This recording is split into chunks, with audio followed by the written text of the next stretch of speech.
What's up, y'all? Good afternoon, good evening, good morning, wherever you are, wherever you may be. Welcome to the Klown Hour podcast. On tonight's show, we're going to talk some NFL. We're going to talk some college football playoff, the final rankings, and get our thoughts on that.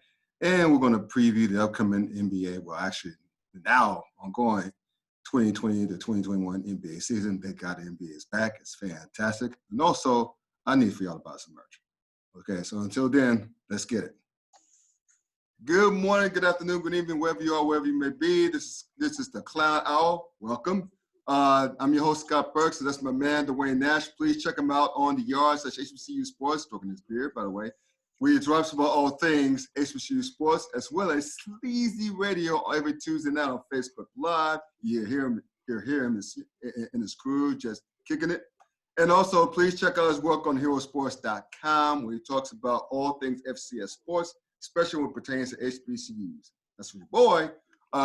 Please check out my sports blog called The Klown Times. It's Klown spelled with K at www.theklowntimes.net. You can also check me out on Facebook as well. I'm making a fool of myself after this Monday night game. More on that in a moment. But anyway, just search for The Klown Times. Type it in the search window, whatever your laptop, smartphone, desktop, wherever you are. Just find us there as well. And please check out my merch. I need for y'all to get some merch at cafepress.com. Get the merch at cafepress.com. The address is in the description. Search for the Klown Times Sports. You find me there as well. So, I know we have a lot of NFL. I know we got some NBA to preview, but we're going to start with some college football playoffs that released their final rankings. The top four was what people expected. Alabama, number one. Clemson, number two. Ohio State, number three. And Notre Dame, number four. I had no problems. With the first three. I'm cool with the first three, right? I know Ohio State played only 2 games, but they're the best in the Big Ten, and they are, when they're right, one of the best teams in the country. That's not disputable. And so I don't think I have to explain Alabama. We don't have to explain Clemson. Again, I agree with the first 3 picks. I had a problem with the fourth one. Now, look, I know Notre Dame had a great regular season, right? And I know that them playing a conference schedule in the ACC, which is still weird to see, but it was fun. And they dominated. They beat Clemson, albeit a Clemson team, sans Trevor Lawrence. Players, and a few other players on the defensive line on offense due to COVID, right? But they did win. Yeah. And Clemson's still good. They're 2 deep and 3 deep are better than many teams 1 deep. All right? And they beat North Carolina on the road. And North Carolina is a damn good team. They can score. If you're not careful, they'll run 50 on you. It's Miami. After Hurricanes. That's Miami, yeah. Who's another good team. That's how good Carolina is this season. But Notre Dame did work against them in Chapel Hill. So they're a damn good team. No one's saying they're terrible. I just don't think when they lose by 24 points to Clemson in the rematch in the ACC title game, I do not think you reward someone getting the ass whooped. That's just me. I don't think you reward that. I know that's the only loss, and someone could argue if they had Trevor Lawrence in the first meeting, they would have had 2 L's. Yeah. Right? And many people argued that. But that's not a here nor there. But the point is, I just don't think you reward a squad who got beat by 24 points in the title game. Now, you look at the other alternatives. Okay, people say, okay, smart guy, who are the other alternatives? Okay, there's something to be said for 2 teams. We'll start with Texas A&M. All right, Texas A&M, they got their asses curb stomped by Alabama early season, but they won several games in a row. One of those games was against Florida. And I know Florida's lost 3 games, and it still baffles me that Florida's able to stay in the top 10, let alone at number 6? Number 7. 7, I'm sorry. Number 7 after they lost to LSU. Unranked LSU. At home. Yeah. I know the kid threw the shoe to cause the whole thing to go down, but you still lost to a sub-500 team at home. You should drop more than 1 spot. I'm sorry, right? But it is what it is. But again, Texas A&M looked good, and that's why I think that they should have done what the ACC did. Instead of having divisions, they should have had like the top 2 teams regardless who finished the top, play. So that would have taken care of the Texas A&M dilemma, because let's face it, Alabama probably would have done work with A&M again. So that's that. And there's also divisions in college football. That's Yeah. a whole nother conversation that I have a beef with. I understand why they do it, right. but yeah, as it pertains to a championship game, Yeah. I'm one of those where the division champions, or there shouldn't be division champions, take the top two teams, because you assure that you get the best two teams from the conference playing in the title game. But that's a whole nother show. Thank you. Sorry to interrupt. No. I agree. had to say something on that. I totally agree with you, brother. And many fans agree with you. Will agree with us. Yeah. Because it's just so stupid. Why do you need two divisions? Let's take the top two teams. I mean, goddamn, come on now. But at any rate, so that leaves us with Cincinnati. All right. Now, look, I understand that teams like Cincinnati have maybe 1 or 2 5-stars like in a good year, and they stack comparatively with the Alabamas, with the Clemsons, hell, even with the Texas A&Ms. But if you're going by letter of the law, if you're going by, okay, did you win your conference? Did you lose any games? Did you have any bad losses if you did lose a game? That should have left us with Cincinnati. That should have left, doing it by letter of the law, should have left us with Cincinnati. I understand. I'm not one to push Cincinnati in. I said on one of my rants on my YouTube channel, please subscribe, that Texas A&M should have gotten the 4th spot, because to me, they're much better than Cincinnati if you're doing it by the eye test. But if you're doing by letter of the law, again, your conference, beat some good teams. Cincinnati, I know they didn't beat highly ranked teams, but they did curb stop an SMU team who was ranked in the top 15 at the time. They did beat a ranked Tulane team, who Tulane played pretty well. So they did that. Yeah. And they did not lose to a team from the Sun Belt Conference by 17 points at home to begin the year. They did not get curb stopped by the eventual conference champion. They did not, like in Texas A&M's case, and they did not lose their conference title game by 24 points. So by letter of the law, Cincinnati should have gotten a more serious look. But they didn't. We will get to it later as to why the college football playoff shits on the on the group of 5, more blatantly so this year. So did you think? What do you think of the Final Four in the college football playoff? Do you have any beefs? Anything you want to add to that, or how you? I'm going to come out. You got some thoughts. Of course, I have thoughts. My thing is this, right, and it actually goes to your whole point of letter of the law, right, and conference champions. To quote one Tina Turner from Mad Max Beyond Thunderdome. The law, I know the law, I created the law, right? But the thing is, whose law are we talking about, really? You know, are we talking about the court of public opinion law? Are we talking about the law of the CFP, or as Sweet Lou from my show, from our show, Sleazy Sports likes to call it now, the PPF, Protect the Power 5? Are we talking about their law? Right. Which is, just like the acronym says, PPF, Protect the Power 5. Make sure that schools from those programs are the ones that get into the playoffs, because they believe, from my assumption, that they're the ones that are going to get the eyes on the screens and attract the money so that they can continue to generate revenue. Said it on this show before. That's what this whole playoff is all about. It's all about money. It's not about amateurism and trying to figure out who the best team is. No, it's about making money.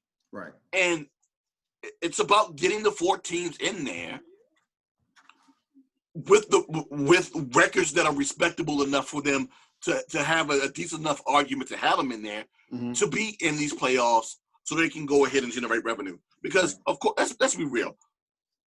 If they wanted to get Florida in there this year with 8-3 record, that wasn't going to work because they got an 8-3 record. We saw them lose to who they lost to, including the fact that they lost to LSU, who was trash, right? And they didn't participate in their conference title game, and they didn't even, they didn't win their division. They didn't participate in the conference title game, and we saw them lose to trash. Yeah. But they are a big brand, right? Yeah. So it only works when you're a big school. You win. You either participate in your conference title game, or you have a decent record. In most cases, no more than one loss or one blemish on your record. That's the only way it works to put those schools in there.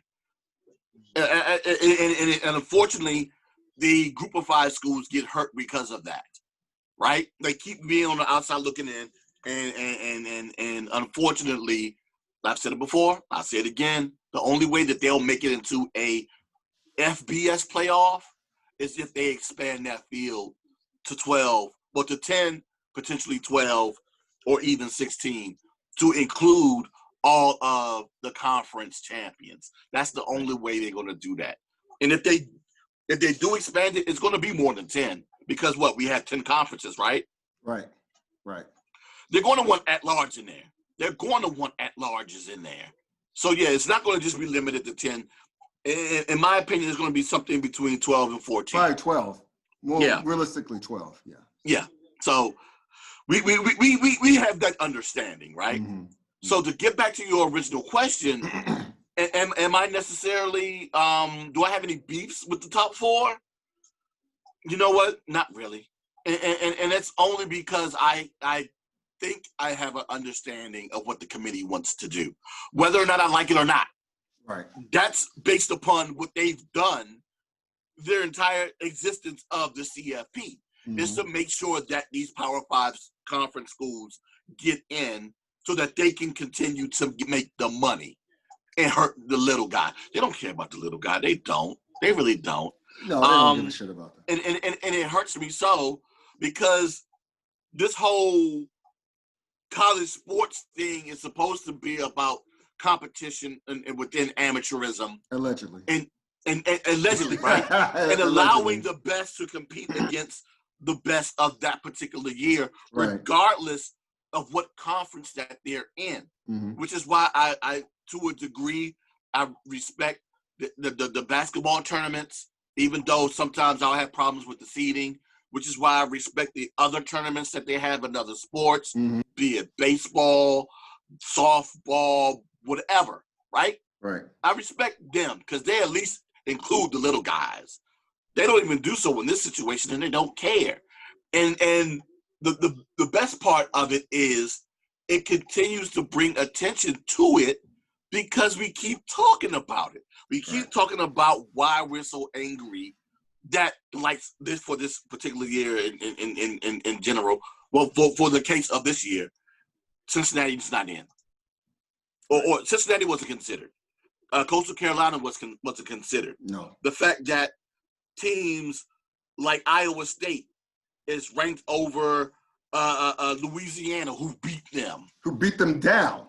Regardless. Yeah. Regardless of the fact that they're in the Sun Belt, they beat them down, regardless of whatever excuse you would have put out there. Mm-hmm. Yeah, players weren't playing because of COVID, whatever. Haha, well, that's on you. Right. You still got to suit up. Yeah. I don't care. You still have to suit up. Not by the tune of 17 points. And not by the tune of 17 points. They got to be by 17 points. So, yeah. Come on. I don't care about your excuses. I don't. So that's the thing that bothers me, is the fact that they keep trying to feed us the fact that this is what they want us to believe it is. When I realized that it ain't. I took the red pill, Morpheus. I see exactly what this is, man. Yep. It's all about money. So it doesn't bother me anymore. Now, would I like to see the little guys in there and play? Yes, especially when you have the likes of Notre Dame, who is a 20-point dog to Alabama. Yeah. How much worse could Cincinnati or Coastal Carolina do if Notre Dame is coming in as a 20-point dog?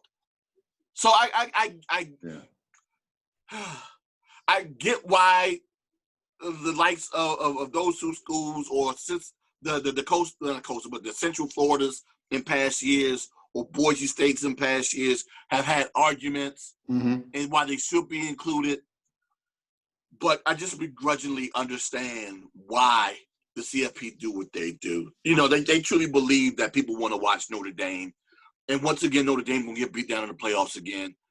And we're going to just sit here and just shrug our shoulders and be mad that they did it again. But this is what they believe that people want to see. So until people stop watching those games, they're going to keep doing it to us, man. And until the other conferences speak up, but not just the group of fives, but the Pac-12s who keep getting squatted on every year. The Big 12 that keeps getting squatted on every year. And until they start speaking up, this will never change. And someone said that in an article. I think the commissioner of the American Conference, he said that he was getting support from the SEC because, remember, Texas A&M got passed over for Notre Dame. Yeah. So he said himself, and he was flabbergasted that the SEC is supporting, albeit for different reasons, but the point is, until you get people from powerful positions to buck back, nothing's changing. Yeah. All right?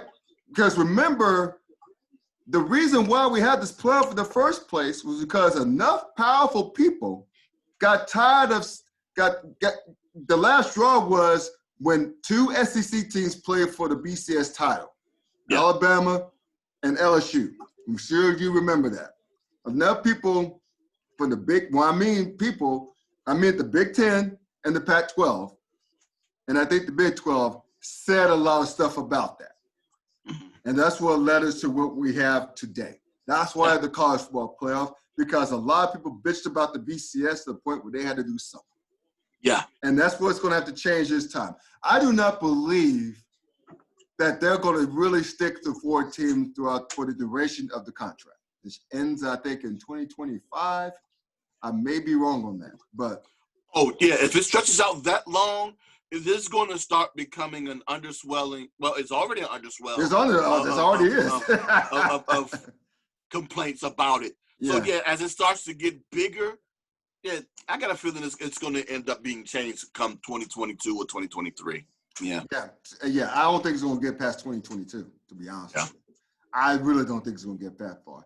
Because, I mean, this committee, it's one thing to subtly, push the group of 5 out of the way and just give them their crumbs in the form of a New Year's Six Bowl. But they were just outright blatant. In the year of the pandemic, you'd think that this year would be the year to happen because, again, the Big Ten didn't play a full 8 games. Most of the teams didn't. Yeah. They all got started late. They were all behind the 8 ball. All right? And so you would figure that would be one thing that would help that cause. Because remember, at the beginning of the season, the Pac-12 weren't playing. The Big Ten wasn't playing. It was primarily, the Power Fives. It was pretty much the SEC, the ACC, and the Big 12. The Sun Belt and Conference USA took the cues from the SEC and the ACC and said, we're going to play 2. Same regions. So, Yeah, and then the American as well, because they say they look at it and say, we got a chance to shine on national TV more, ESPN more, but we actually got a shot at this. And then I think when the Big Ten and the really the Big Ten, the Pac-12 does well the Big Ten does. But anyway, when the Big Ten saw that the likes of the Sun Belt Conference was getting so much shine, and for good reason, they made the Big 12 their hookers, if you will. They made them. I mean, they were the daddies. Let's just be real about it. The Sun Belt was the Big 12 daddies this year, and they got a lot of love and ESPN as a result. Coastal Carolina had a hell of a season. Louisiana did this thing. But to see, but I guess the Big Ten saw that. They're like, nah, we can't have this. People forgetting about us, and they having the Sun Belt getting the shine. Conference USA get a little bit of shine. The America really getting some shine. Nah, I really believe Kevin Warren and the Big Ten commissioners saw that, and he was like, nah, we can't be outshined by this. We can't do this. And as a result, they call themselves getting back in it. But this best believe it wasn't just because of the feel-good thing. They were just tired of everyone else, the group of five getting the shine. That's what happened. I honest to God believe that that's what happened. So soon as because I remember a couple of my Cincinnati homies here, they're like, well, all Ohio State fans, mind you, they're like, man, I mean, it's like it's good that the Ohio State's coming back, that the Buckeyes are about the ball again. But damn, it's really going to hurt UC's chances, University of Cincinnati. Yeah, it's really going to hurt UC's chances. And they called it back in mid-October when the news came down. No, because they were right. Think about it. Yeah, you don't have the Pac-12 playing. You don't have a Big Ten playing. You got to get your teams from somewhere. And at that point, you really can't tell an undefeated Cincinnati or undefeated Coastal based upon their resume at the time. No, we're going to leave you out. It was going to be difficult for them to do that and look good again in the court of public opinion. They look bad, but they don't care this way because they have scapegoats. Yeah. In that situation, you wouldn't have. And they would have had either that or they would have gotten real creative with their explanation. Because they already were kind of creative when they were talking about Iowa State and where they were ranked. That didn't make any damn sense. That didn't make any damn sense. How are you going to lose? Okay. How are you going to put Iowa State ahead of a team that curb stomped them at home by 17 points to start the season? And that same team who lost to Coastal Carolina, the only loss coming to Coastal Carolina, who's ranked 12th. Yeah. So you basically have Iowa State ahead of Louisiana, who beat them at 19, whose only loss came to Coastal Carolina, who's ranked 12th. Yeah. But Iowa State is ranked 6th. Yeah. Right. What type of fucking sense does that make? I'm going to stay on that till the cows come home. That makes no damn sense. And keep in mind, they were the next one. If they would have held on to beat or come from behind to beat Oklahoma, you saw where they placed Oklahoma, right? They took them from 10th or 11th, jumped them ahead of UC, right in the 6th spot, if I'm not mistaken. In the 6th, in the 6th spot behind A&M. I think A&M's 5th. I could pull it up right now, but the point right now they're 5th. Yes. Yeah. They. So basically, Oklahoma, if Ohio State would have lost to Northwestern, they would have gotten that 4th spot. Yeah. They would have gotten the 4th spot. And that's the whole thing, is that every year that I can remember, right? Like the first couple of years of the CFP, I was like, I just was staunch detractor of the CFP because I'm such a FCS guy that I respect the whole 20 to 2014 playoff concept, right? Right. And the whole 4-team playoff system was just not impressive to me because it never really resolved anything, right? Right. But past couple of seasons, I started to pay a little bit more attention to it. And yes, the whole thing is, like I said before, protect the Power 5. And how do you do that? You go ahead and you do that. You make sure you have your teams that are good enough to be in your top 4 there. And then you cushion that top 4 in slots 5, 6, and potentially 7 with other Power 5 conference teams that play well enough within a particular stretch, especially late in the season, so that you can go ahead and legitimize them being there. See, one of the reasons why I heard that Iowa State was where they was, or was ranked as high as they were was basically because of this stretch since Halloween. You know, how well their defense looked and how little points they gave up during that stretch in time and how comparable that was to the top 4 teams and blah, blah, blah, and this and that. But look at the resume and who they played against. You're supposed to beat bad teams like that. That's something you're supposed to do.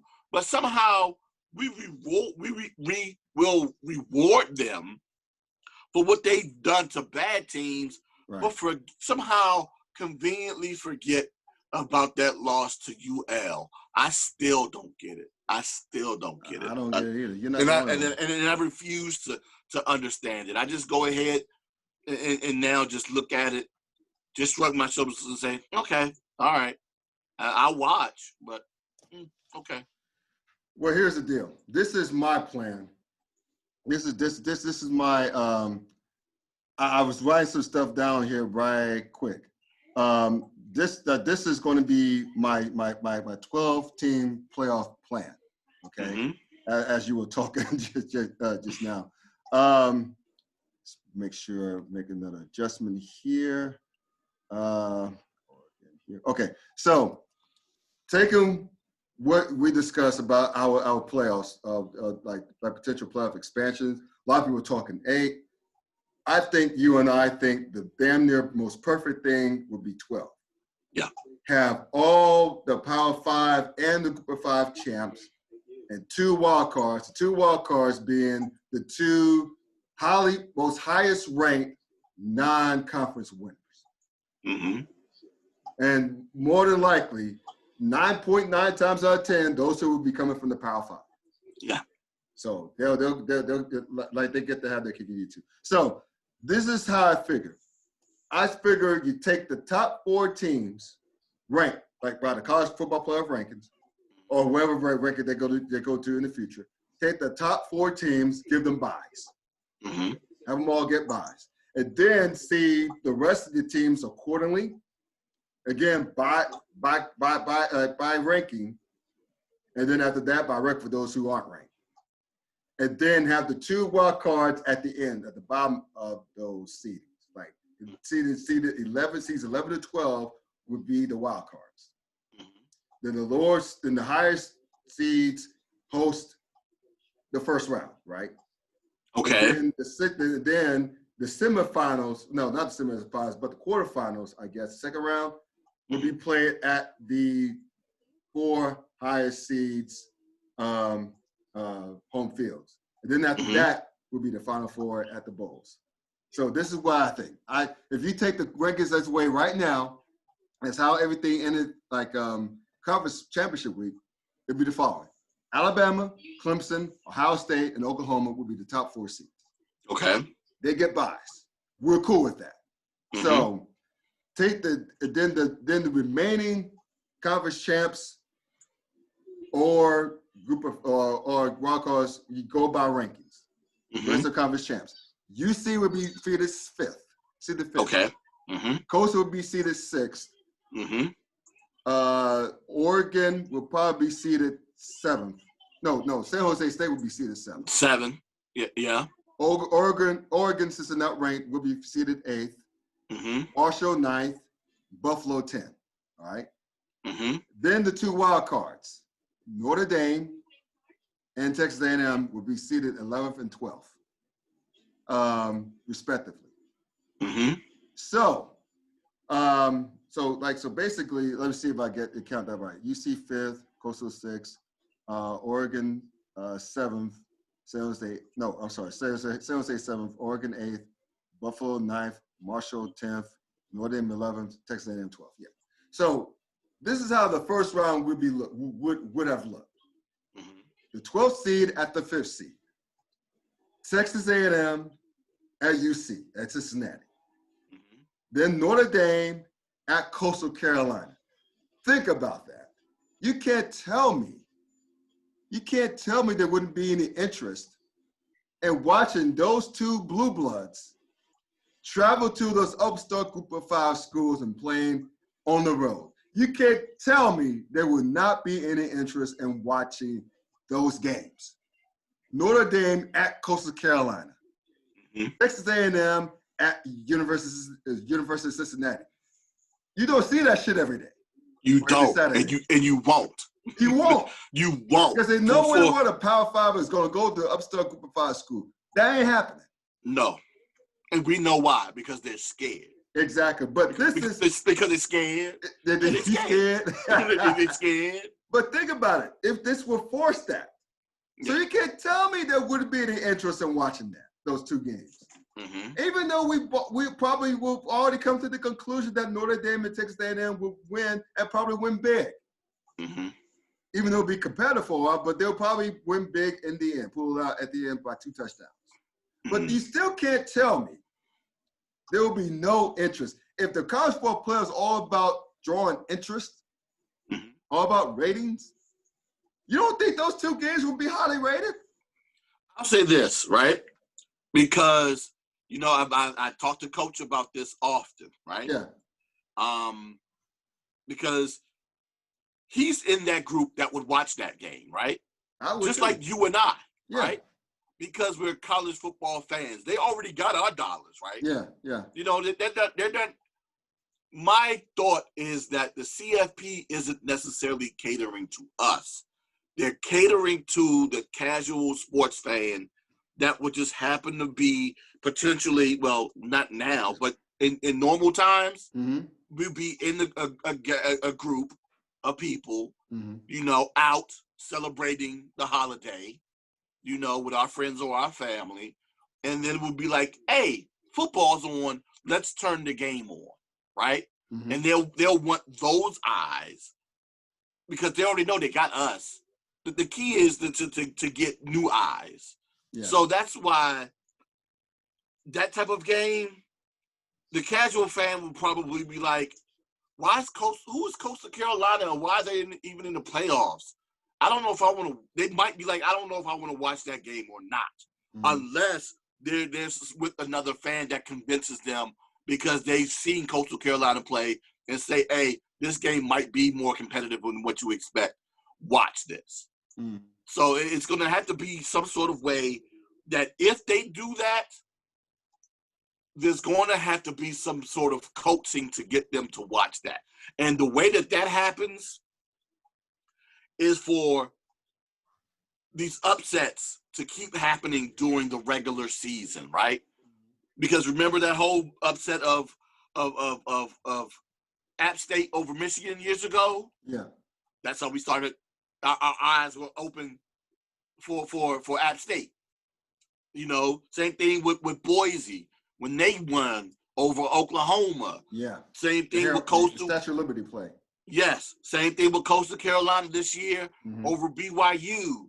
Same thing with Troy. And who is it that Troy beat LSU. A couple of seasons? LSU. When those games keep happening, the casual fan will start to hear about those wins, and they'll start to look out for those teams. Right. And that's when those teams start to become part of the lexicon of casual conversation of college football, and then people will start to pay attention to those teams more. So that's how I think that works out, where more people, where the casual fan will be interested in watching it. Because like I said before, they'll have the regular sports fan. I mean, it's a lot of us. Right. And those numbers are big. Right. But to get that casual sports fan to get those Super Bowl numbers, that takes the non-casual sports fan to come in and get those type numbers because that's what they want. That's what they really want. That's what they want. And check this out. Like to finish out those first round pairings, first round pairings, you would have Buffalo at San Jose State. Yeah. Ooh. Then you would have. Watch it. Yeah, I would too. But to your point, the casual sports fan, and then you would have Oregon. This is going to be a decent one. Oregon at Marshall. And you know what? Based upon how Oregon looked, especially in that championship game, yeah, that could be one of those situations where Marshall might go out there. Because, I mean, Oregon, God, I'm still saying it anyway, and I know it's going to be cliche. Oregon laid a couple of eggs this year, right? And Marshall could potentially go out to Eugene and beat them, right? So Yeah, I most definitely will watch that game. The thing is, though, that will be a problem with that concept is the bowl companies and the sponsors will complain because they will be losing teams participating in their bowl games. So you would probably have to appease them and make those rounds bowl games as well. You know what? I lied to you. I lied to you about, I think Marshall, because I think Marshall actually lost their conference championship game to UAB. It did lose to Ball State. I forgot about that. Yeah. Buffalo lost to Ball State. Damn it, Buffalo lost to Ball State. So take Buffalo out of there. So Buffalo lost to Ball State. And so Ball State would have been playing San Jose State. That's my bad. And so I think who is it that beat Marshall? I think UAB beat Marshall. It was UAB. UAB beat Marshall. So yeah. That's my bad, and they spanked them. So it would have been Oregon at it might have been UAB at Oregon, actually, instead of Oregon at UAB. I don't know. But the point is that would have been another compelling matchup because you would have a similar scenario, another upstart Power 5 against a blue blood in Oregon. So especially if it was going to be played at UAB, which would got to have some Tide fans, nearby Alabama Tide fans, Crystal Tide fans, really like, huh?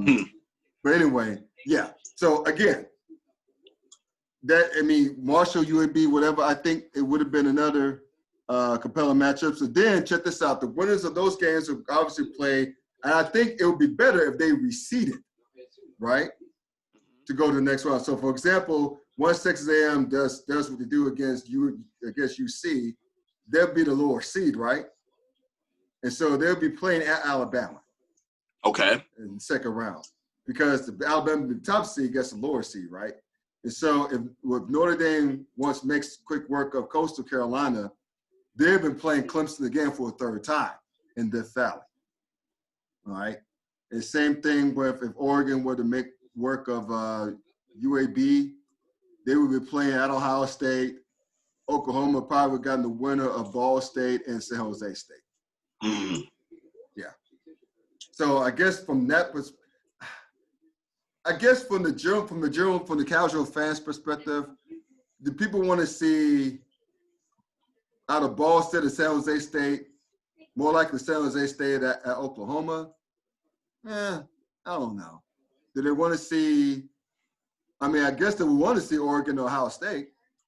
Yeah. So, they want to see that. They want to see, do they want to see Notre Dame and Clemson a third time?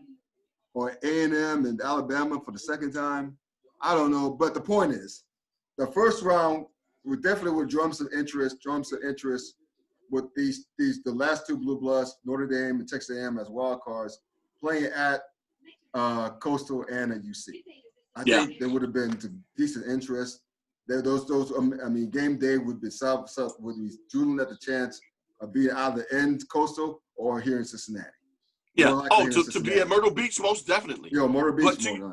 But to your point, the biggest thing is, as much as they have us, you don't want to continue to bore us, right? Right.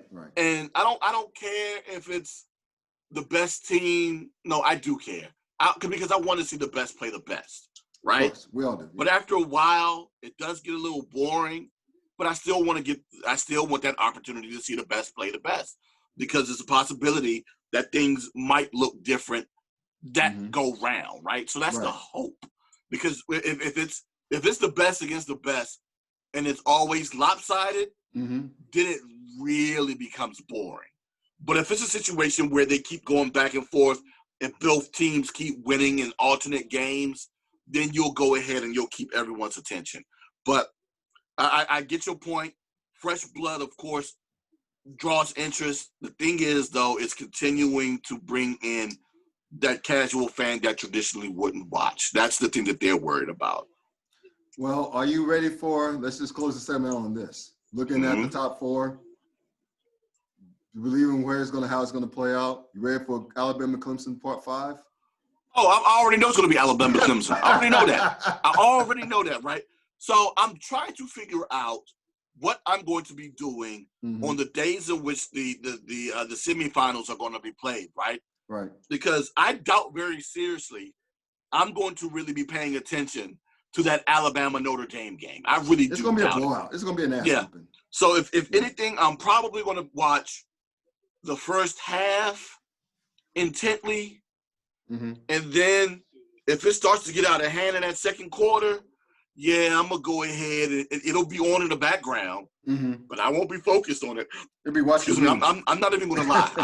It's going to be on in the background and I'm not going to watch. Right. But I'll come back, fourth quarter to finalize everything to make sure that, what happened was what happened. Right. Because I don't like watching blowouts unless it's my team blowing someone out. Right. If it's two teams that I'm casually watching, I'm not necessarily watching that situation. Right. In those situations, I'm watching close games. But for that type of situation, nah, dude, I'm not sitting back and kicking my feet up and watching no blowout and enjoying it. But, the bookies already got Notre Dame as a 20-point dog, and I'm comfortable saying that Alabama's going to get that 20+. They're going to cover. They're going to cover. So, yeah, am I ready for Alabama-Clemson again? And the real question is, am I ready to watch Trevor Lawrence win another one? Yeah. I only say that because of history. Right. Alabama technically doesn't win. Well, they technically, but Alabama hasn't won in even years, right? Right. So what is this, 2020? It's an even year player. It'll be interesting if Alabama breaks that curse. That'll be one of the things that'll be on my mind for that game, right? Right. To see if Alabama can actually win in an even year. So in order for that to happen, of course, they would have to beat Notre Dame first in order for them to get to the championship game. But we expect them to do that. So we'll see how that pans out. But as for Clemson, Ohio State, I'm going to be intrigued because Clemson has given up big points to teams that can score. And Ohio State just gives up a bunch of points. This Ohio State defense ain't like the Ohio State defense. It's not as good as it was last time. Not nearly as good. Nowhere near. They do not have those first-round dogs that they used to have in recent years. Right. So there's a possibility that game could get out of hand. I think it will. So, it's going to be what it's going to be. Like I said, I'm going to be there watching, but how much of my attention it's going to have is going to be based upon how well they play. And that's the thing. So, I mean, it is what it is, but we can't do it. We can spend the whole podcast easily, and we might just do it in the near future, talking about how we fix this thing, because it's starting to become the regionalized sport that it once was in the 60s, 70s, and 80s. That's the way it's starting to feel, right? There are a lot of people that believe that the CFP is literally catering to the southeastern part of the country. Yeah. And then, of course, they'll throw in Ohio. Yeah. And depending upon who you talk to, that's still kind of central south as well. But that, I think otherwise. But yeah, they tend to think mid-Atlantic and south. And no further west than, my God, I almost want to say the Mississippi, because we haven't had a Texas team in the CFP, have we? No, we haven't. Yeah, so we haven't had anyone technically west of Alabama.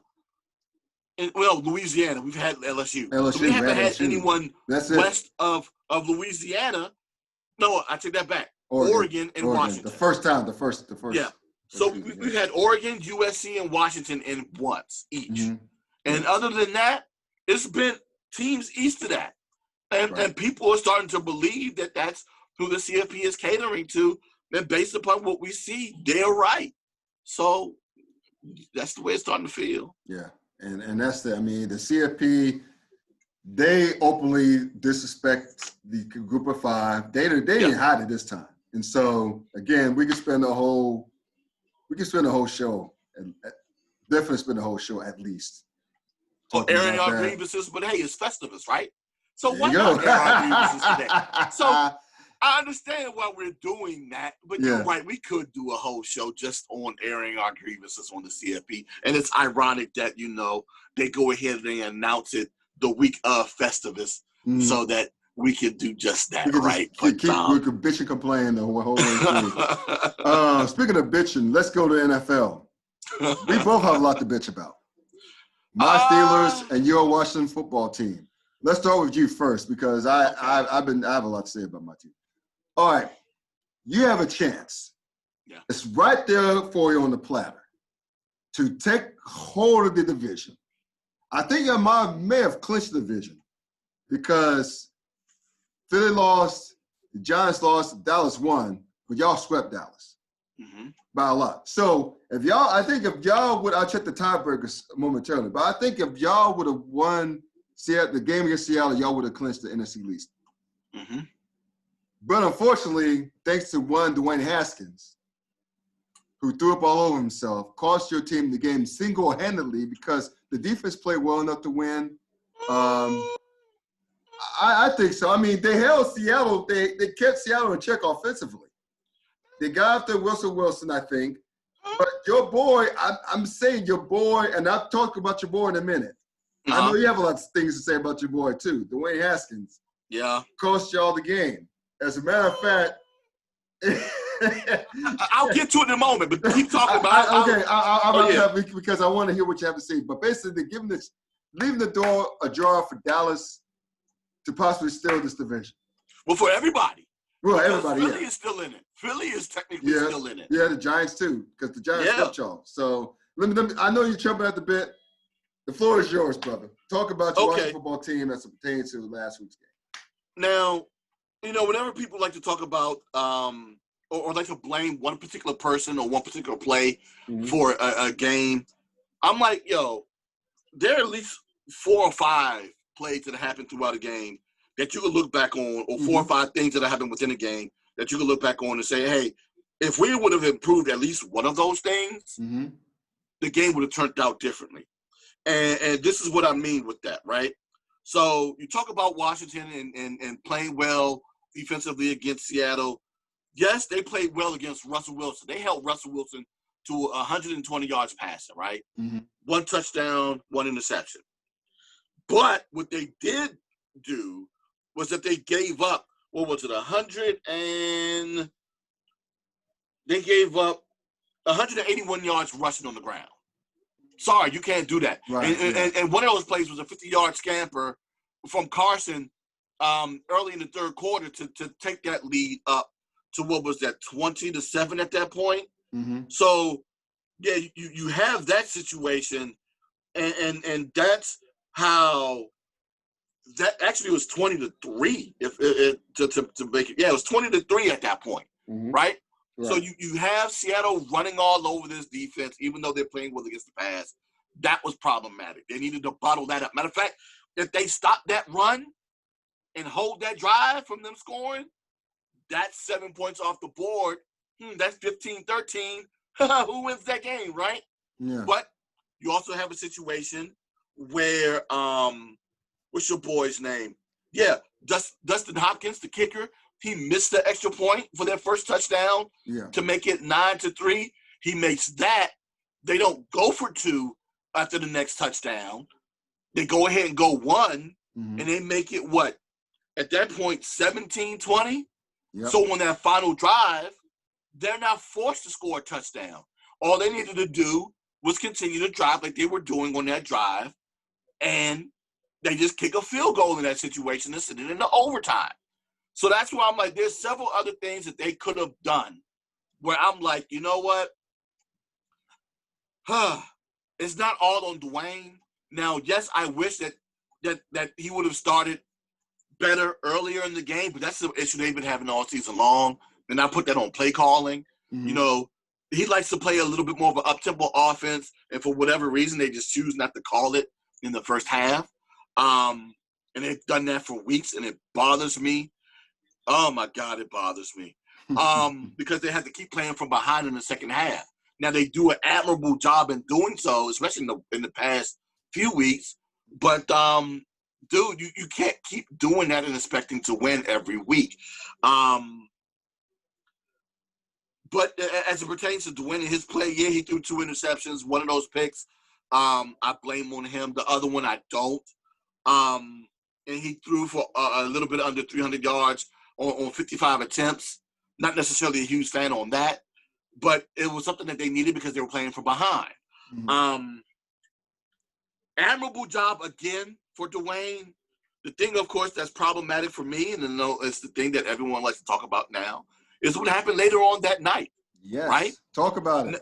Now, mind you, one, I don't necessarily have an issue with players blowing off steam after a loss or partying after a loss. There are a lot of people that don't even want athletes to live their life after a loss. They need to go ahead and carry that loss with them for the rest of the week in their regular life. Nah, dog, I don't live like that. That's not how you supposed to be. But I digress. He decided he wanted to party with his girlfriend and their friends, and they had a little adult activity in terms of having adult dancers with them and partying after the game, right? Now, when the news first came out, of course, it looked bad, right? Right. Especially in the court of public opinion. But the thing that shouldn't matter is the stuff is whether or not it was a violation of either team rules or league rules, right? And based upon league rules as it pertains to COVID, you can be in a gathering of 10 people. You could be like at an event of 10 people or less, or a personal gathering at your home or hotel or whatever of 15 or less, right? Right. And based upon the photos that we saw, that was not the case. You know, it seemed like it was probably 7 or 8 people there. But he did confess and said that there were more than 10 people with him. So it is what it is. He violated the rule, and he suffered for that. I don't know if you saw. He was stripped of his captaincy. Yep. And he was also fined $40,000 for that party, right? Right. The things that were said about him, some things I agree with, some things I don't agree with. Like, I hated the fact that, first and foremost, they tried to make this whole black-white thing. Nah, dude. No, don't do that. Don't do that. You can say he's immature without going there. Yes, right? Yeah. And that's the other thing, too. Yes, he's immature.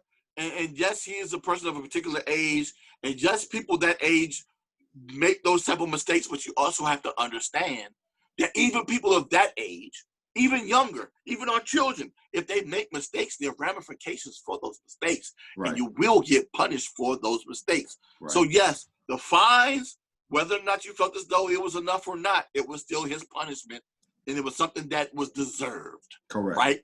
The same thing if they decided that they didn't want to deal with him anymore, and they decided to cut him based upon the behavior of other players, like Quentin Dunbar, that was involved in the robbery, allegedly. When Rivera was hired, he was cut. Actually, he was asking to be traded, and they obliged him. Right. Okay. Same thing with other players who have been messing up in the streets recently. I know some people will bring up Reuben Foster, but I don't even want to touch Reuben Foster right now. But there have been other players within this organization that have messed up, and they let them go. Had they done that with Dwyane, I would have been like, you know what?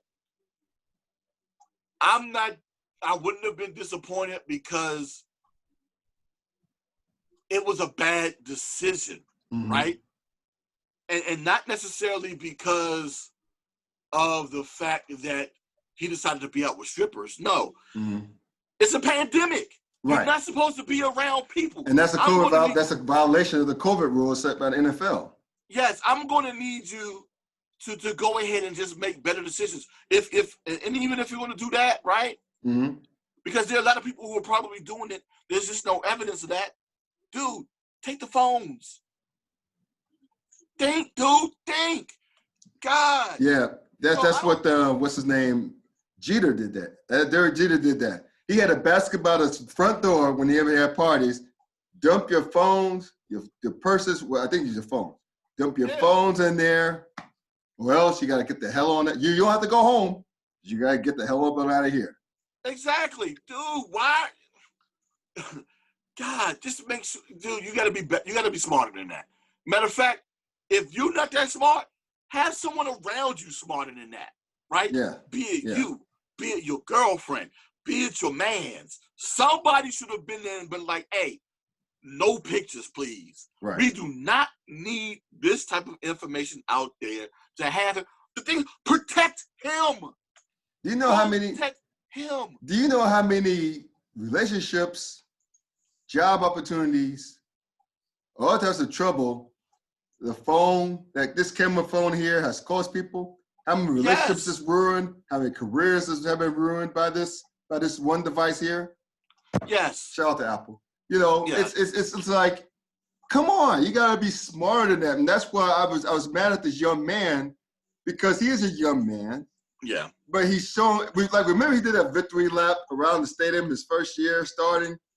Oh, yeah, he took pictures with before the game was over with. Yeah, all of that. Yeah. Yeah. I mean, it's crazy. So not just that, he was sulking after the loss on Sunday, and Chase Young had to come to him, and I don't know exactly what he said, but it seemed like it was more to the effect of, "Yo, man, we can't do this out here. Come on, man, let's go to the locker room." Yeah. It was like, "Yo, come on, man, you a captain. You can't be out here sulking after a loss. Come on, man, let's just go to the locker room." So hopefully he gets his head on right, because we already know, and I hate to make this a race thing, but there's a small degree to it, and let me explain why. Okay. Dude, there are not a lot of black QBs out there. Yes, most of the best QBs in the league right now are black, but we already know there was a time in which there weren't a lot of us playing at that position. Not that long ago in the 90s. Not that long ago. Definitely not in the 80s. Yeah. And even still, there's still situations where some of us believe that there are other black QBs that deserve to be in the league that aren't in the league because they don't get an opportunity to. Right? Now you have this chance as a starter. Matter of fact, dude, you started the year as a starter. You were relegated down to third string. And thanks to injury, you're back as a starter. You had the opportunity to prove yourself worthy of that spot. You played okay enough Sunday against a team that people expected you to lose to, right? Go ahead, take your lumps, get ready for Carolina, win that game, get to the playoffs, and keep your nose clean. But no, you couldn't do that. Right. You have only one job.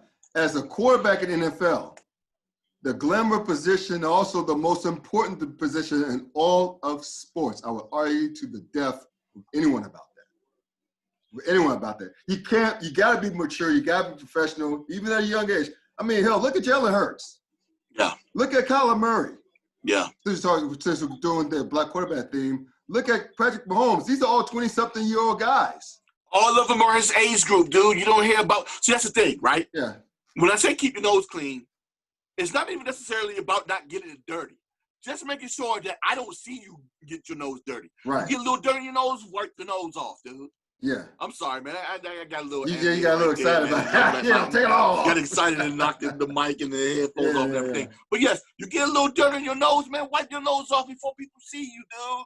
Right. It's all about how you're presenting yourself, and you're presenting yourself to be this young, immature person, regardless if that's true or not. That's how people are judging you right now. Yeah. And right now, dude, you're on the precipice of making the playoffs. You're on the precipice of fighting for your job. It's career. Dude, it's career. His career is on the line right now. You know, he's doing a lot of Johnny Manziel-esque stuff right now. Yeah. And I really don't want to see this dude go that route. I don't.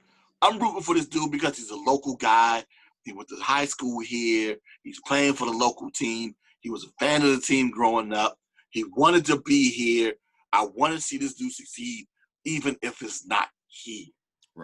Right? So I just need him to do the things to make sure that happens on the field and off the field. Speaking of here, I don't think he will be there come next season. I think it's I don't think so either. I really don't think so either because, you know, he's starting to to bring entirely too much attention to himself, and he's not playing well enough to divert that type of attention. See, you can go ahead and rape chicks in the bathroom, and if you win a Super Bowl, that gets forgotten. Yeah, somehow, unfortunately, yeah. Yeah, right. So, you know, I'm not applauding that. Make sure I let that be known too. But yeah, somehow stuff like that gets forgotten when you win games and playoff games and Super Bowl titles. But I digress. I just find it funny that somehow this talk about Dwyane Haskins has superseded the story that Daniel Snyder paid someone who was looking to file sexual harassment charges against him. Yeah. A $1.6 million settlement. They didn't get nearly as talked about as Dwyane Haskins. I definitely no, not at all. And that's unfortunate. That's very unfortunate. Yes, it is. Yeah. So, you know, this is one of those things. If I'm innocent, I'm not paying nobody 1.6. Right. Not at all. Right. Not at all. So there's something there. And then I find it even more interesting that the New York Times and the Washington Post are butting heads over this. It seems like the Times is actually defending Daniel Snyder in this situation, but that's a whole nother conversation for another time, man. To the point of what's going on with on the field product, this team just needs to go out there and win on Sunday, because if they don't, it just gets murkier after that.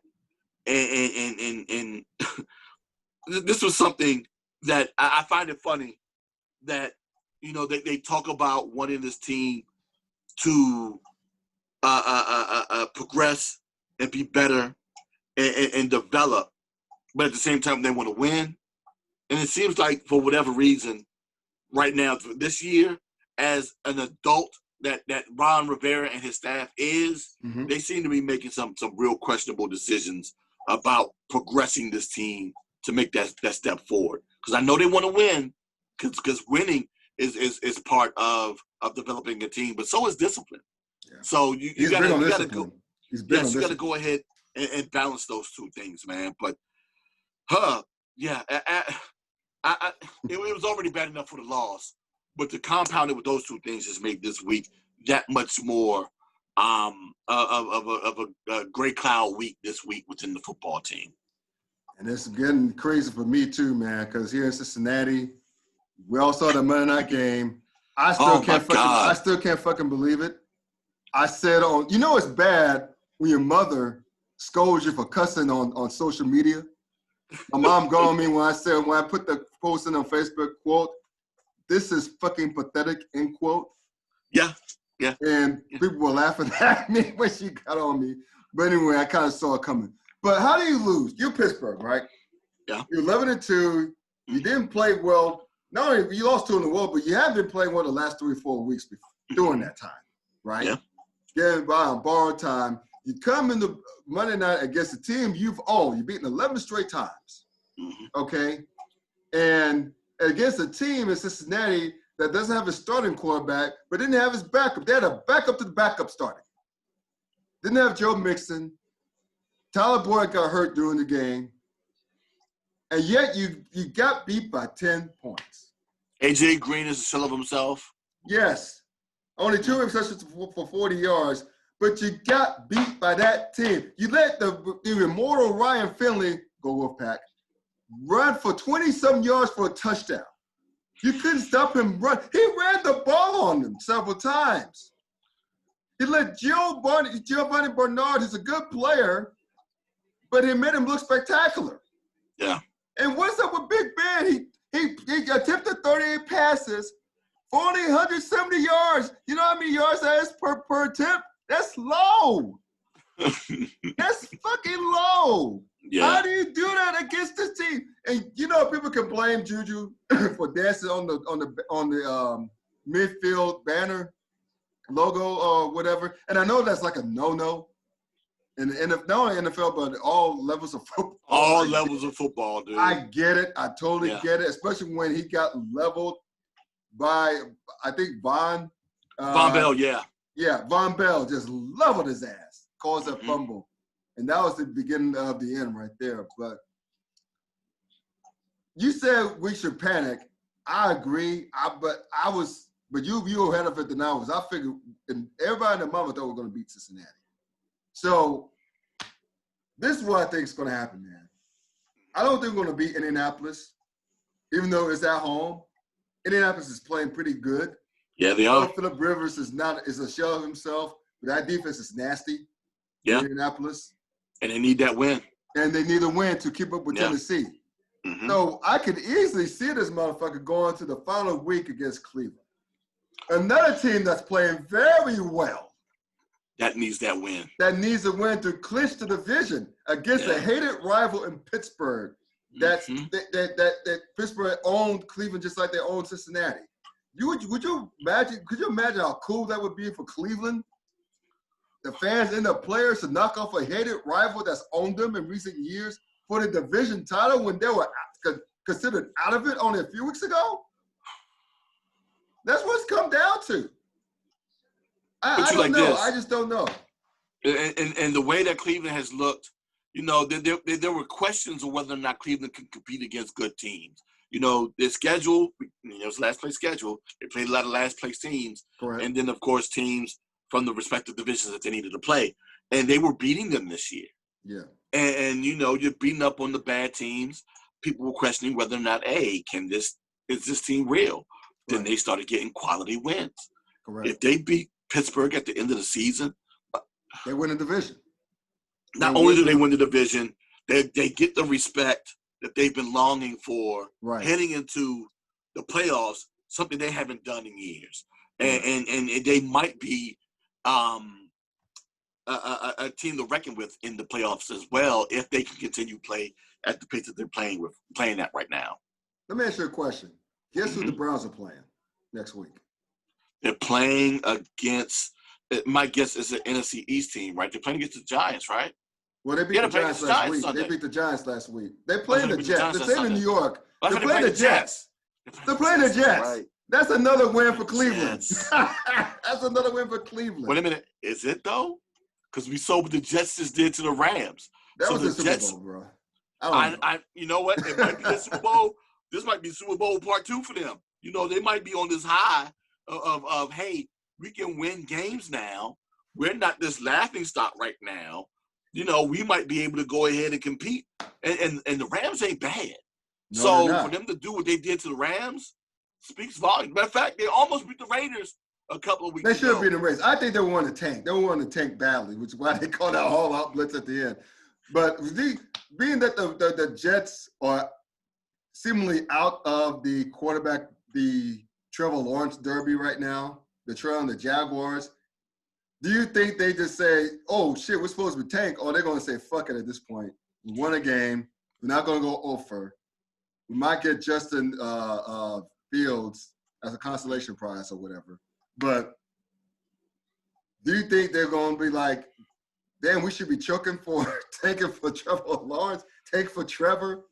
Who knows, right? Trevor? Yeah. Who knows? Because that's the other thing, too, right? I understand everyone is excited for Trevor Lawrence, right? Mm-hmm. And barring anything huge happening between now and the NFL draft, it seems like he's going to be the number 1 pick, right? Correct. Yeah.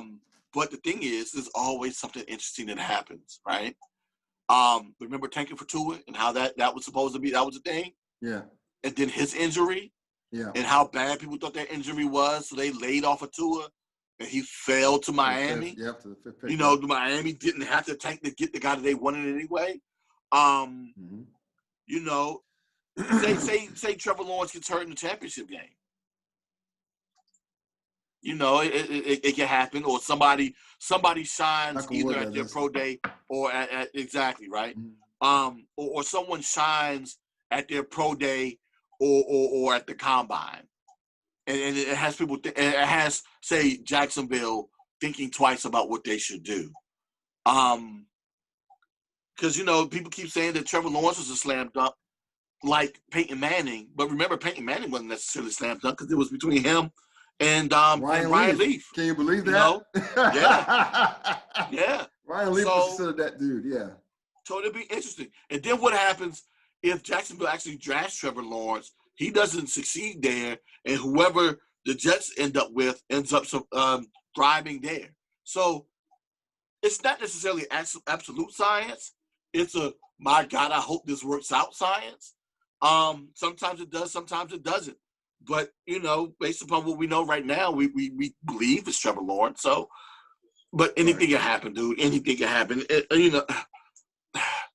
My question is whether or not that coaching staff is going to – I don't even think that coaching staff is going to be at the end of the year. They should – Adam Gase should have been fired weeks ago. He should have been. I don't think Adam Gase is going to get the next season. I don't no. So, right now, I just think Adam Gase is probably just coaching so that he can go ahead and potentially get himself another coordinator job. I doubt very seriously he gets another head coaching job. If someone else takes a chance and give him a head coaching job, again, really again? Yeah. Yeah, I would be shocked. I would be. I think so too. But anyway, so basically people wonder why we're talking about the Jets, because the Jets would play Cleveland, and it looks like Cleveland should be favored to win that game, even though it's in New Jersey where the Jets play. And Pittsburgh is a home underdog to Indianapolis. Now, I think it's going to be very cold in Pittsburgh. It's going to be cold here in Cincinnati this weekend, so I know it's going to be cold. It's probably snowy in Pittsburgh. So it remains to be seen. If Pittsburgh, all they have to do is win one more game, so it wouldn't be a winner-take-all in Cleveland, because you don't want that. You don't want it to come down to that. You do especially not the way that you're playing right now. No. So the way that you're playing right now, you don't want it to come down to this. Yeah, Juju promised they wasn't going to dance anymore. I don't think it makes a damn bit of difference. As long as hurt and injured as they are on both sides of the ball, and they refuse, they can't run the ball to save their lives. They can't run the ball, Big man can't throw it past 10 yards all of a sudden. No. It's a much bigger problem than Juju. It's a much bigger problem than Juju. Again, because my thing is this, right? Juju dancing on the logo, if Juju's on my team, I'm loving that. Mm-hmm. But if it's my team logo that he's dancing on, I would have an issue with that. Because let it be known, I've been to several opposing team stadiums and I stomped on their logos whenever I got an opportunity to be on the field. But they don't care about me because I don't play football. But still, it makes me feel good in my chest that I've done what I've done in certain stadiums and on certain fields. But if Juju makes plays, no one cares about the dancing. Well, they care, but Tomlin isn't saying anything to him about that. Because he might deem it disrespectful, but if you're making plays and you're catching the ball, once again, your performance outshines the negative. You know what I bet he said? You know what I bet he told him? I bet Tomlin told him, if your ass keeps dancing and not producing. Probably. Yeah. Probably. Yeah. So I bet that's why Juju came and said, I won't be doing that dance anymore. Because let's face it, everyone wants to be top dog, but not everybody can be the top dog. Sure. Whenever AB left Pittsburgh, now when AB was there, he was the primary beneficiary was Juju. That's number two. Yeah. Now Juju's the number one. He's been like, the past 2 seasons, right? I know that Big Ben was hurt last season. They had the guy like Mason Rudolph and the guy named Duck throwing him the ball. But still, this year with Big Ben back, albeit a more diminished Big Ben, it appears, Juju still is stepping up. If you're the number one receiver, it doesn't matter who he's throwing you the ball. DeAndre Hopkins did it all those years in Houston before Deshaun Watson came along. Julio Jones could do it with any quarterback if he needs to. Antonio Brown could do it with any quarterback. If you're number one, you are number one. Yes. Regardless. So I think Juju's learned that lesson. I don't know if he's going to be back in Pittsburgh next year. I think his contract's about to be up. I don't know, but that's another story for another podcast for another time. But still, we, the Steelers, have a lot of issues. Yeah. And we thank God we got a playoff spot, but it's going to look really bad if we go from 11-0 to finishing 11-5 and losing out the division title in the process. It's going to look very bad headed to the playoffs and to the offseason. Yeah, and that's the problem, right? Because even though they looked they didn't look glamorous while winning those 11 straight games. They still were gritty enough to do so, and there were spots in which they played well, where you thought, okay, at least if they continue to play like this, they'll battle in the playoffs. They may not be dominant, but they'll be able to battle. Right now, they look like they don't even got no fight, and that's a problem. You know, everybody chuckled when Washington beat them because they lost to a team with no name. Whatever, dude. Right. But when Buffalo beat them, they're like, whoa, okay. Buffalo spanked them. They spanked us. They spanked us. But people thought, okay, and I was one of those people, they're going to rebound against the Bengals and ride the rest of the season out. That means that they beat Cincinnati. They'll go ahead and they have to fight against Indianapolis again, and then they're going to have to fight against Cleveland before they make it to the playoffs. Dude, I don't know if they got that fight no more. They're going to have to prove it. And Indianapolis is a good team for them to prove whether or not they got playoff fight in them or not. Right.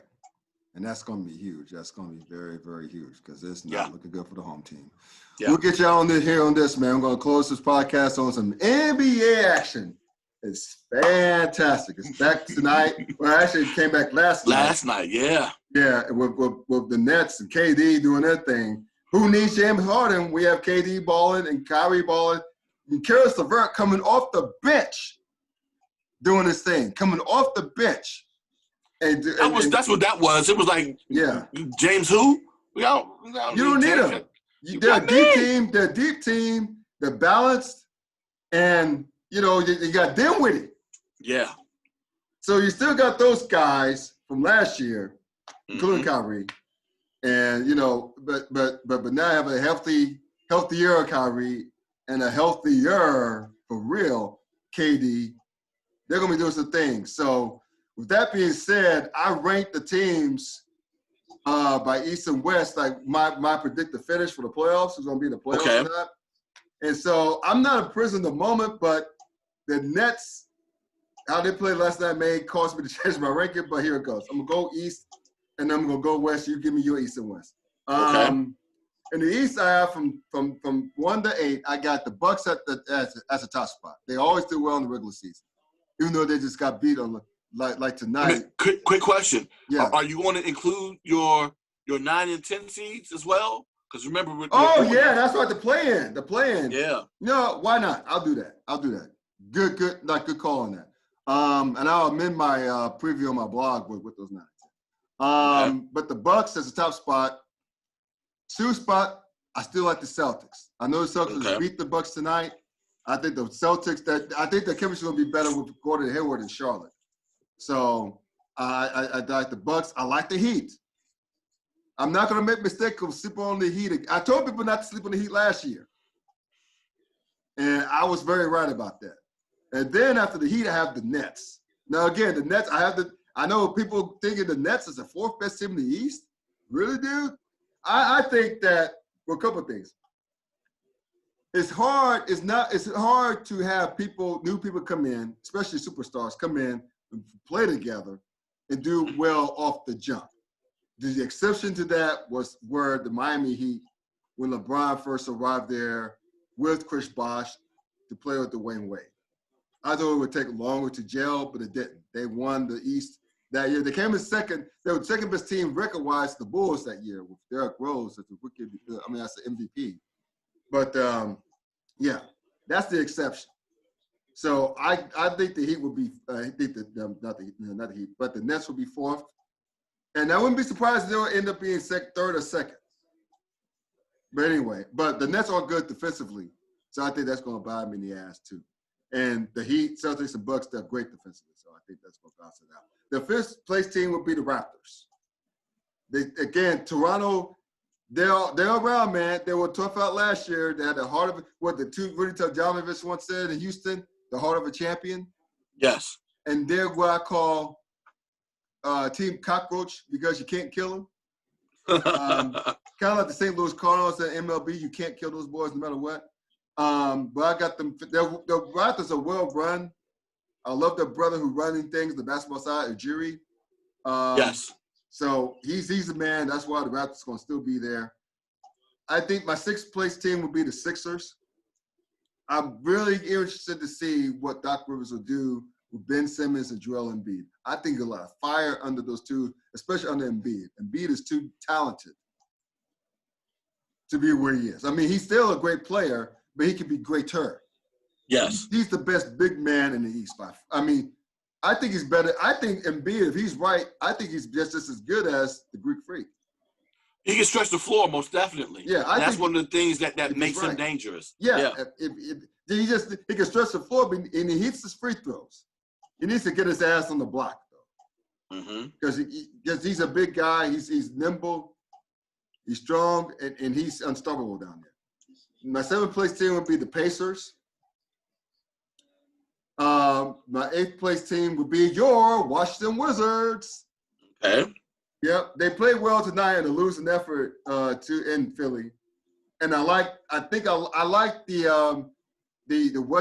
Russell Westbrook and Bradley Beal dynamic a lot more than I did Beal and John Wall. So I think that's going to pay. Even though the worst that ceiling is 7 or 8 seed, but still, I think they'll return to the playoffs this year. My 9 and 10 seeds in the East would be Orlando and Atlanta, respectively. I don't think Charlotte gets it done. Charlotte may be knocking on the door. Detroit may have something to say. I doubt it. But I think it's going to come. I think the 9 and 10 would be Orlando and Atlanta. So I know I was supposed to go to the West, but let me just hear what you got to say in the East before I go to the West. Okay. My East, right?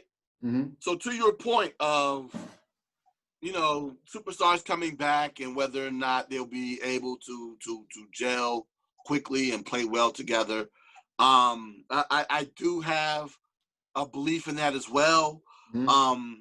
I mean, they'll get it by playoff time, right? But in the beginning of the season, and with this being a 60-game sprint, it might take them a little time, even though they look dynamic against Golden State.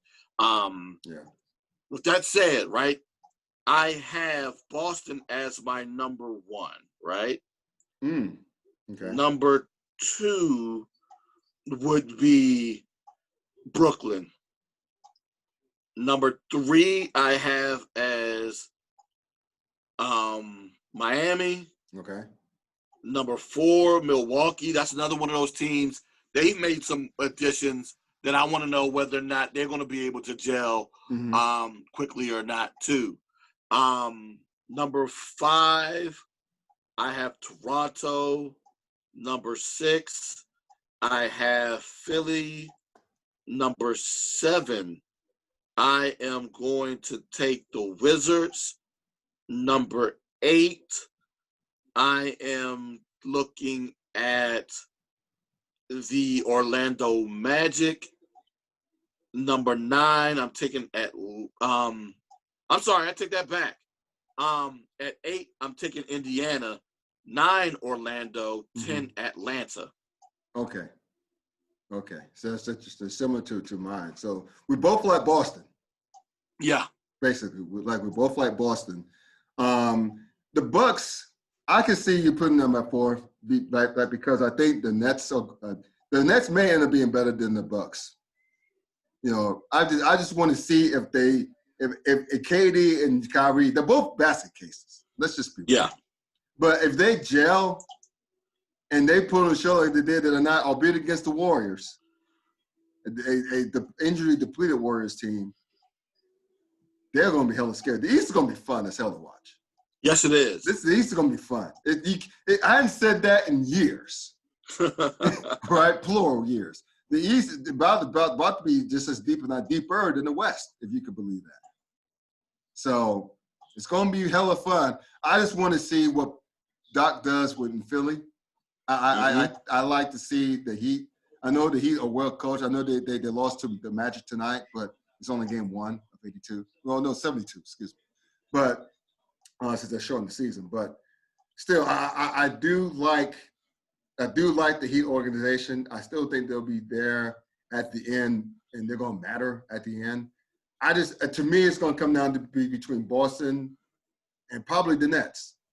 I have them playing each other for the Eastern Conference title. I really do. I have them playing because remember, the Nets are my 4 seed, and the Celtics would be my 2 seed. Yeah. And so they're on opposite ends of the bracket. I think the Nets will take out Milwaukee in the second round, and I think Boston will get its revenge against the Heat in the second round, and then they're going to have that collision course for the Eastern Conference title. So that's I'm with you on that. I'm going to be intrigued to see. Mm-hmm. Well, I'm intrigued because I believe that could happen, and I'm anticipating that happening, and I'm interested to see how this Brooklyn team, the way that they're balanced and deep with their 2 superstars, will look with a very balanced a Boston team. But you got to remember that Miami is the same way too, so they're not going to be an easy out. It's just going to be very interesting to see how they look this year. I mean, both Miami and Boston are 2 of the well-coached teams, best-coached teams in this league, at least in the Eastern Conference. So we remains to be seen what will happen with that.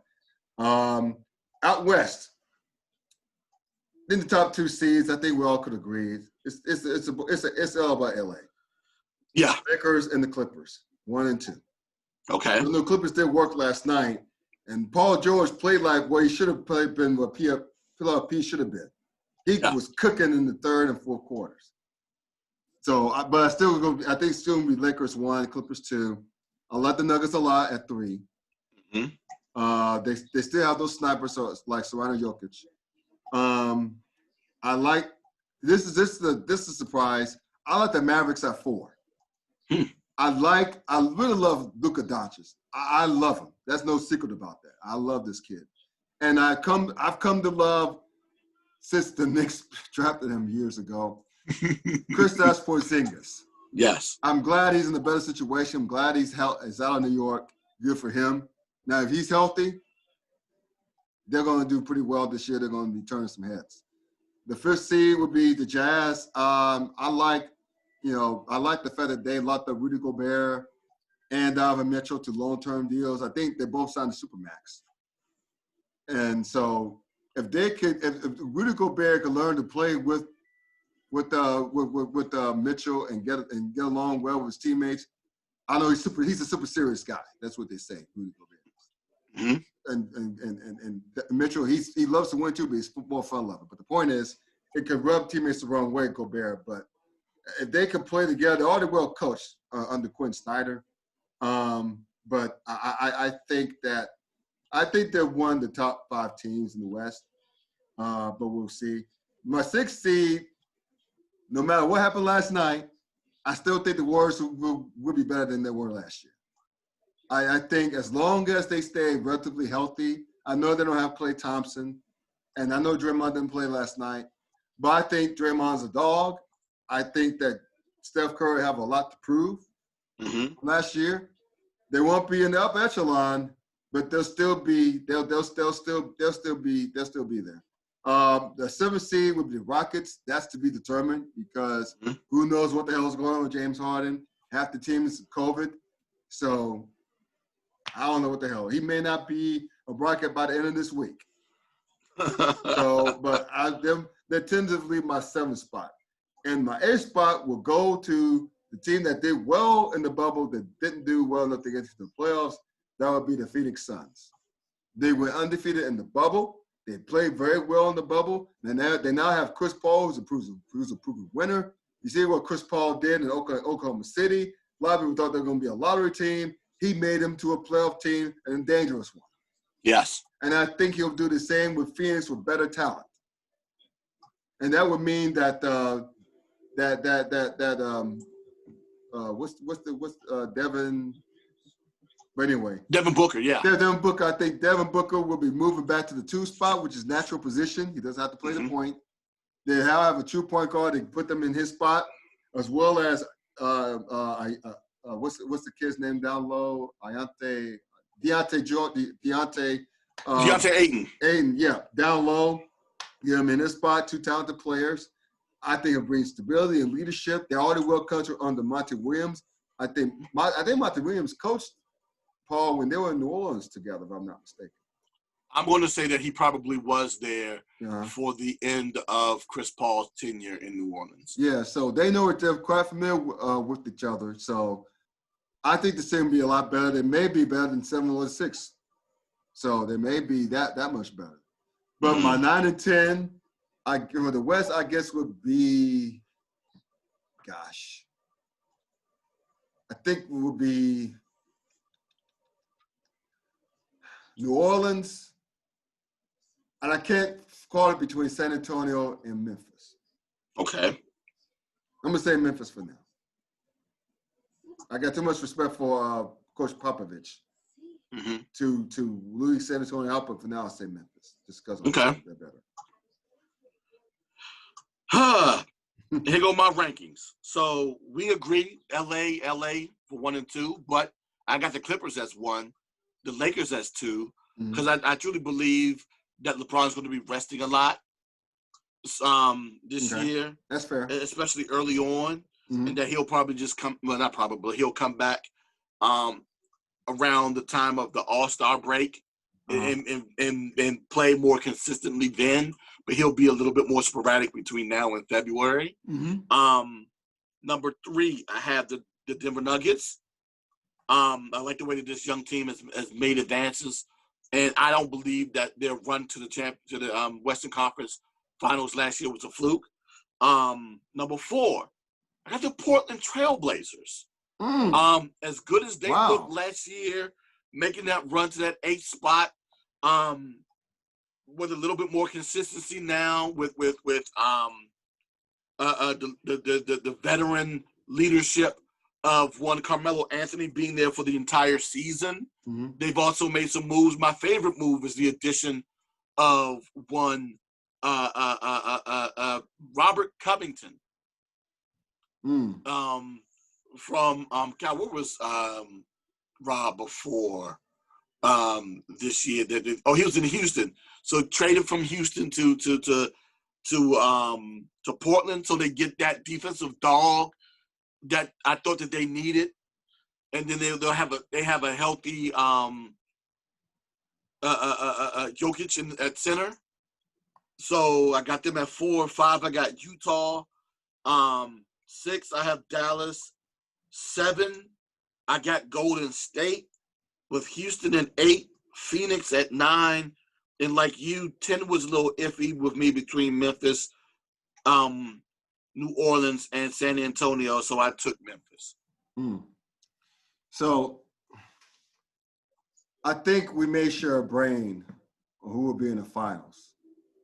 I got Boston out of the East, and I got the Lakers out the West. Until the Clippers fix their chemistry issues, I can't take them over the Lakers. Neither can I. And I feel the exact same way. We probably do share a brain in that situation. I wouldn't be surprised if it is Brooklyn. I'm just a little concerned about that coaching staff. I understand that they have what's your boy's name that was the head coach last year that's still on the staff? The head coach for Brooklyn. Steve Nash. Steve Nash, yeah. No, the head coach last year. Jacques Vaughn, I think. Jacques Vaughn, yes. Yeah, Jacques Vaughn. So he's still on that staff, right? Yeah, he's still there. He's the lead assistant. Yeah. Which I find interesting that the head coach gets demoted. And he stays around for that. Right. I'm intrigued to see how that works out. But you had the leadership of Bradley Stevens over there in Boston, and I think that he goes ahead and he leads that team to the finals again, to give us that finals that we were pining for back in October of Boston, LA. We finally get that, and this time we actually get that in the respective cities. So yeah, there you go, Boston, LA. Old school. And you know what? This will be for the rubber match, I think, for the most titles. It would be. I think both teams have 17. They do. So this will be the rubber match. So that would be must-see TV. Hopefully the pandemic look like be under control with the vaccine. Who knows how that's going to I hope so, man. They're talking about a second wave of a second strain, man. And 2 different strains of UK and South African strains. I'm like, oh, come on, man. Fuck. Okay. And when the pandemic reached Antarctica, they had 16 cases in Antarctica. Yeah. Your facial expression was just like mine when I first heard that news. Yeah. And on that note. So yeah, it's now because I forget what the term was originally, what it was before, but it's now technically a global pandemic. Yeah. But before we go, I told you before the show that the hat had dual meaning tonight. Yes. Explain that, please. Of course, the NBA season started yesterday with the Wizards starting their season today. Right. But unfortunately, man, a friend of mine from high school, Damon Gordon, passed away on Monday, man. For him to be 45, same age as I am, and to pass away, his health was failing him, unfortunately, towards the past couple of years. He departed us on Monday. But like I said, I wear this hat in honor of him. He's a huge DC sports fan. Man, if you look at all of his pictures, just about, especially in recent years, he's always rocking a DC area team cap. He was always wearing like one for the football team, one for the Wizards. We went to a Nationals games together. He's a big Nats fan. He's a Caps fan, Hoya fan. So he's a huge DC sports fan. And the other thing that you might like about this dude is that he was working behind the scenes during the entire 5 seasons of one of the greatest shows, if not the greatest show on television, The Wire. Really? Yeah, so he's a big TV guy. He actually used to be a posse member on Teen Summit in its original iteration for those first 3 seasons. And he's done a lot of work behind the scenes in terms of writing, producing, and directing. And like I said, he worked on the staff there. And then oddly enough, I swear this dude always has a story for me that blows my mind. But the thing that blew my mind, oddly enough, weeks before his passing, was that he was on an episode of The Wire. I remember that scene and didn't realize it was him. Which thing was that? 'Cause I watch all The Wire, but right quick, what was that scene? Okay, so it's the scene after Cheese gets shot in the shoulder, and he's having a conversation with Prop Joe in his store, right? Right. So he's in the store talking to Prop Joe, and Prop Joe is asking him about his shoulder, and Cheese is like, shoulder don't matter much as long as this work. And while they're in that scene, Prop Joe was like working on a clock. He hands the clock to one of his boys in the store. That's my boy. Wow. Yeah, so he didn't like to say that was him in his thug days. But yeah, I had no idea that was him until he pointed it out. And I'm like, yo, that is him. Oh my God. Wow. So yeah, to hear him talk about the various projects that he's worked on and to see the various people that he's touched, people that I didn't even know that knew him, that I know, turns out that know him. I'm shocked, but I'm not shocked because we had similar interests in terms of sports, music, TV, and all of that, man. And he's just was a fantastic guy, man. And one of the things, matter of fact, he was a moderator of a Wire group that we would always talk about The Wire on there as well. Man, just a devastating loss, especially when you lose someone that's your age, man. You don't think about anyone your age group, especially now. But this is around that time, dude. So just got me to think twice and cherish everyone that's around me, man. And I'm gonna miss that dude, man. I really am. God bless him. God bless his family. Definitely. That's deep, man. I'm glad you shared that story. That's deep. That is fucking deep. I really appreciate it. Long live The Wire, by the way. Long live The Wire. Yeah. And his stories about The Wire and a lot of the behind the scenes stuff that that he would always talk about and tell us about, and his insight on the show and his theories about the show. Man, of course, coming from that perspective, makes the show a little bit more interesting. So, and the one thing that I'm mad I missed out on is the one project that he was looking to do. He was looking to give tours in Baltimore of the various neighborhoods where they shot, man. I was so looking forward to that, dude, and listening to him tell the stories from his perspective, man. Unfortunately, man, we lost a good one, dude. We lost a real good one. Indeed. Well, on that note, that's a wrap. Dwyane, as always, man, you did it. Thank you. And also, before I close, please check this brother out. I'm probably pointing the wrong way, when I do the video back. But anyway, whatever. Check him out on the yard / HBCU Sports. We wrestle all things HBCU Sports. Maybe he'll throw a wide reference on there as well. And check him out on Sleazy Radio every Tuesday night on Facebook Live. His great work on herosports.com pertains to FCS sports, pertains to HBCUs. And in the meantime, get the merch. I need you all to get the merch. Get the merch. CafePress.com. The address is in the description. Again, search for the Clown Times Sports. You'll find me there as well. But also, please check out my sports blog, The Clown Times. Check me out on Facebook as well. And a couple more things. Global pandemic we talked about earlier, especially this second huge wave about to come. Please stay your asses at home. It's only one Christmas. We need for y'all to be around next year. We need for our loved ones to be around next year.